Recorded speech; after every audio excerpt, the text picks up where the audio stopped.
చాలా సంతోషంగా ఉందన్న విషయాన్ని కూడా తెలియజేస్తూ, అదేవిధంగా ముఖ్యంగా ఇక్కడ ఏంటంటే ఇది ఒక కుట్ర, మామూలు కుట్ర కాదు ఇది.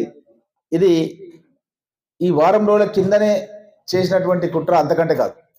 మీకు అందరికి తెలుసు, లగచర్లలో శేఖర్ను బంధించారు, ఒక రూమ్లో వేసి బంధించారు 3-4 నెలల కింద. బంధించి అక్కడనే ఒక దాడి చేయాలి పెద్ద ఎత్తున. ఆ దాడిని కూడా చిత్రీకరించాలి. అంటే కాంగ్రెస్ పార్టీ నాయకులు కొన్ని పేద వర్గాలకు వ్యతిరేకంగా పనిచేస్తున్నారు, దాడి చేస్తున్నారు, భూములు గుంజుకుంటున్నారు అన్న ఒక భావన కలిగించాలని చెప్పి మొట్టమొదటి ప్రయత్నం చేశారు. అదృష్టవశాత్తు శేఖర్ తప్పించుకున్నాడు. రెండవది ఏం ఆలోచన చేశారంటే, కలెక్టర్ గారిని ఏ విధంగా చేసి చంపడానికి